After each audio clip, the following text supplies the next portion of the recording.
दोस्तों नमस्कार। मैं श्यामनाथ यादव अम्बेडकर वाली। तो ये जो चुनाव 2024 का संपन्न हुआ, क्या इसमें भारत के राष्ट्रपति द्रौपदी मुर्मू के द्वारा गलत किया गया? ऐसा थोड़ा सा आप लोग इस समाचार में सुन लें, फिर आगे बात हो। घोषित हो गई और सरकार बनाने की बारी आई, तब अपने आप में सबसे बड़ा इतिहास रच दिया गया। और इस बार इतिहास रचने का काम किसी और ने नहीं बल्कि भारत की राष्ट्रपति द्रौपदी मुर्मू ने किया है। और ये बातें मैं अपनी तरफ से नहीं कह रहा हूँ, ये कहना है भारत के पूर्व राष्ट्रपति KR नारायणन के विशेष अधिकारी रहे SN साहू का। यानी भारत के पूर्व राष्ट्रपति के स्पेशल ऑफिसर SN साहू ने भारत की वर्तमान राष्ट्रपति के फैसलों पर बेहद गंभीर सवाल उठाए। सवाल कौन से हैं और किस तरीके से वर्तमान भारतीय राष्ट्रपति द्रौपदी मुर्मू ने गजब का इतिहास रच दिया है, जो भारतीय लोकतंत्र के लिए शुभ संकेत नहीं है।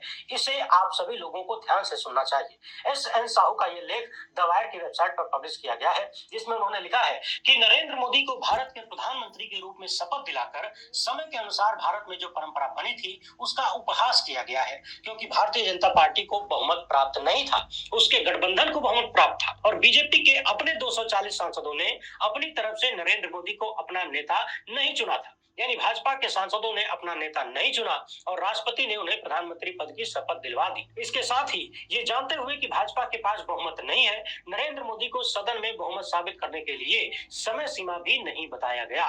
SN साहू लिखते हैं कि राष्ट्रपति मुर्मू को मोदी को सरकार बनाने का निमंत्रण देने से पहले ये पता कर लेना चाहिए था कि क्या मोदी को NDA का नेता चुने जाने के अलावा भाजपा के सांसदों ने भी अपना नेता चुना है कि नहीं। जिस तरह से पहली बार यानी 20 मई 2014 को पुराने संसद भवन के सेंट्रल हॉल में भाजपा संसदीय दल ने नेता चुना था और उस वक्त नरेंद्र मोदी के नाम का प्रस्ताव लाल कृष्ण आडवाणी ने रखा, मुरली मनोहर जोशी, सुषमा स्वराज, वेंकैया नायडू, अरुण जेटली और नितिन गडकरी सहित अन्य लोगों ने इसका समर्थन किया था। ये समझ से बिल्कुल परे है कि 2014 में भाजपा संसदीय दल द्वारा मोदी को अपना नेता चुनने के उदाहरण को 2024 में छोड़ क्यों दिया गया। अगली लाइन को जरा ध्यान से सुनिएगा। इन्होंने लिखा है कि राष्ट्रपति द्वारा प्रधानमंत्री के रूप में शपथ लेकर सरकार बनाने के लिए आमंत्रित किए गए किसी भी व्यक्ति को उस पार्टी के नवनिर्वाचित लोकसभा सदस्यों से मिलकर बने संसदीय दल के नेता के रूप में चुने जाने की प्रक्रिया से गुजरना पड़ता है और यह सरकार गठन से जुड़ी हुई एक स्पष्ट अनिवार्यता है। ऐसा नहीं है कि मन किया तो संसदीय दल की मीटिंग हुई, चुनाव हुआ, नहीं मन किया तो नहीं हुआ। यह स्पष्ट अनिवार्यता है जो कि हमारे गणतंत्र की ताकत और महिमा का एक महत्वपूर्ण हिस्सा है।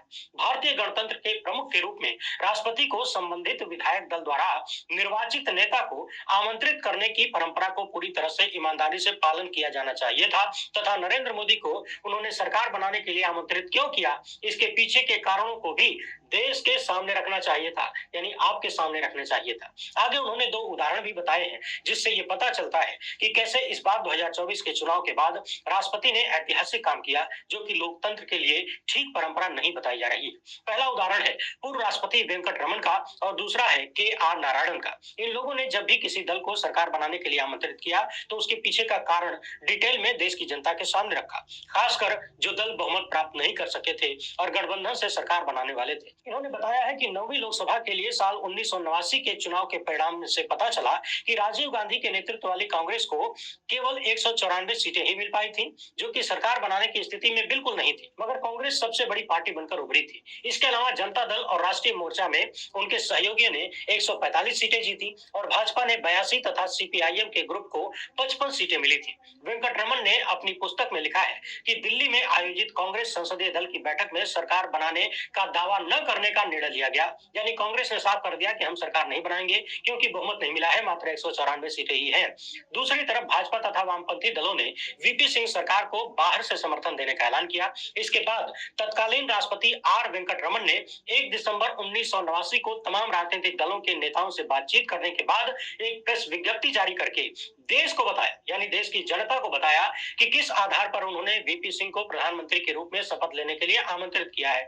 यानी सबसे बड़ी पार्टी कांग्रेस थी, इसके बावजूद किसी अन्य पार्टी को सरकार बनाने का आमंत्रण राष्ट्रपति ने क्यों दिया, ये देश की जनता के सामने रखा गया, क्योंकि देश की जनता ही असल मालिक है, उसे हिसाब किताब देना जरूरी है। पूर्व राष्ट्रपति की किताब माय प्रेसिडेंशियल ईयर्स में, जो कि 1994 में प्रकाशित हुई थी।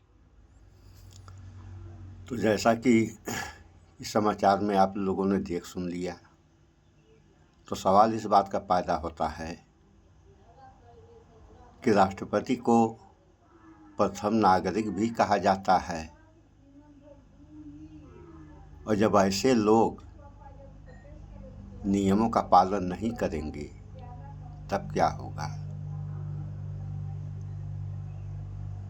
कोई भी काम का नियम होता है, चाहे काम छोटा हो या बड़ा हो, तो जो नियम है, नियमों का पालन हर एक किसी को करना चाहिए, चाहे छोटा हो बड़ा हो, सत्ता पक्ष हो विपक्ष हो, गरीब हो अमीर हो। अन्यथा क्या होगा इसको आप लोग जानते ही हैं।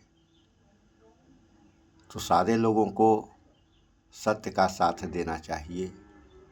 संविधान ही सत्य है। संविधान के द्वारा जो भी नियम संविधान में लिखे गए हैं उस तरीके से काम करना चाहिए। और यहाँ आप लोग देख ही रहे हैं होना क्या चाहिए, हो क्या रहा है। अगर ऐसा ही हुआ तो क्या होगा इस देश और जनता का, ये आप लोग भली भांति जानते हैं और इस पर विचार करें। अगर विचार नहीं करेंगे तो आने वाला समय बहुत ही खराब हो जाएगा। विचार करेंगे तो खराब का मतलब होता है बर्बादी। अगर विचार करेंगे तो इन बर्बादियों से बचा जा सकता है। तो इस वीडियो में इतना ही। स्वच्छता अपनाएं, शुद्ध खाएं, स्वस्थ रहें, शिक्षित बने। जय विज्ञान, जय संविधान। नमस्कार।